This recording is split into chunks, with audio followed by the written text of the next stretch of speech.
For years, tariffs have been sold as a simple idea: protect American jobs, punish unfair trade, bring money back home.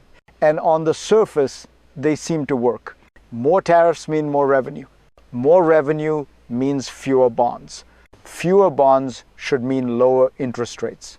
But beneath that clean political story lies a far more fragile reality, because every tariff is also a tax. A tax that quietly pushes prices higher. A tax that reshapes inflation. And a tax that sends shockwaves into the most important market on earth, the U.S. Treasury market. This is where trade policy stops being about factories and shipping containers and starts becoming about mortgages, car loans, government debt, and global power. The Trump administration's protectionism didn't just redraw trade routes. It altered expectations. It injected uncertainty into the very foundation of American finance. If you want to understand where the economy is heading next, you have to follow the bonds. Stay with me. Because to see the risk ahead, we first need to understand the problem we've created. To understand what is really at stake, we need to strip this down to fundamentals. The United States runs a large and persistent budget deficit. Today, that deficit is roughly 6% of GDP, about double the historical norm before the pandemic. Deficits have consequences. They must be financed. And financing them means issuing U.S. Treasury bonds. The more bonds the government issues, the more investors must absorb. If demand doesn't rise at the same pace, yields go up. That's not ideology. That's arithmetic. This is where tariffs enter the picture. Tariffs generate revenue. That revenue can, at the margin, reduce how many bonds the Treasury needs to sell. In theory, this should ease pressure on long-term interest rates. But theory collapses quickly in the real world. Because tariff revenue is volatile, trade policy is political. And bond markets price expectations, not slogans. What looks like fiscal relief today can become financial stress tomorrow. And once investors begin to doubt the numbers, the reaction can be swift. To see how fragile this balance really is, we have to look backward. At the moment, markets were reminded just how sensitive they are to supply shocks. To understand why markets react so sharply, context matters. For decades, the U.S. budget deficit hovered at manageable levels. From 1,980 until the pandemic, it averaged roughly 3% of GDP. Bond markets learned to live with that rhythm. That balance broke after COVID. Spending surged, revenue lagged, and deficits became structural, not cyclical. Today, the government must issue far more debt just to stand still. This is where tariffs change the story. Tariff rates climbed to around 16%, the highest level since 1935. Customs revenue exploded, reaching $195 billion in fiscal year 2025. On paper, that looks like a fiscal cushion. And in Washington, numbers on paper matter. The Congressional Budget Office estimates that, if held constant, tariffs could reduce deficits by $3 trillion through 2035. But history teaches a harder lesson. Trade policy is rarely permanent. Laws are challenged. Administrations change. And revenue built on political decisions is inherently unstable. Markets know this, which is why they don't just watch deficits. They watch credibility. And when credibility is questioned, stress doesn't arrive gradually. It arrives all at once. That stress became visible in the summer of 2023. The Treasury Department announced it would need to issue more debt than markets had expected. Not dramatically more, just enough to change assumptions. The reaction was immediate. Credit rating agency Fitch downgraded U.S. government debt. The 10-year Treasury term premium surged. Bond yields raced toward 5%. Equities fell more than 3% in a single quarter. Nothing fundamental about America's economy had collapsed. What changed was confidence. Investors were suddenly forced to reprice future bond supply. More issuance meant more risk. More risk demanded higher compensation. This is how bond markets punish uncertainty. Tariffs were not the trigger, but they were part of the backdrop, a reminder that fiscal math was being supported by policy choices that could vanish overnight. Treasury Secretary Scott Bessent later pointed to that episode as a warning, a lesson in how fast calm can turn into volatility. If a modest supply surprise could do that much damage, imagine what happens when tariff revenue assumptions begin to crack. And they will, because the next shock was already forming hidden inside the law itself. Beneath the surface, the real danger isn't a single shock. It's the mechanism quietly amplifying every one of them. Tariff revenue looks stable only as long as the legal and political structure holds. But much of the Trump administration's trade strategy rests on authorities that can be challenged and overturned. The Supreme Court could strike down key tariffs imposed under emergency powers. If that happens, analysts estimate tariff revenue would be cut roughly in half. At the same time, new spending commitments move in the opposite direction. The One Big Beautiful Bill is projected to add more than $3 trillion to the deficit over the next decade. Any fiscal relief from tariffs could be erased before it ever reaches the bond market. This creates a dangerous feedback loop. If tariffs fall, deficits rise. If deficits rise, bond issuance increases. If issuance increases, yields climb. Markets don't wait for certainty. They price probabilities. And when those probabilities start to conflict, legal risk here, fiscal expansion there, volatility becomes the default setting. This is why Treasury strategy has quietly shifted. Not to fix the problem, but to buy time, because the next phase of stress doesn't come from supply alone. It comes from demand, and who is still willing to buy America's debt. As the US government issues more debt, one question rises above all others. Who will buy it? For years, the answer was simple. The Federal Reserve, US banks, foreign governments, but that balance is shifting. The Federal Reserve, after years of quantitative tightening, is scheduled to return as a net buyer of bonds by 2026, but it won't be enough to replace lost demand from others. Foreign buyers, once the backbone of the Treasury market, are showing signs of retreat.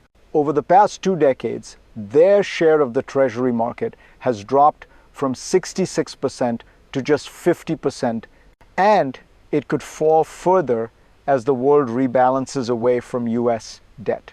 Central banks and sovereign wealth funds still hold a significant portion of treasuries, but they're diversifying.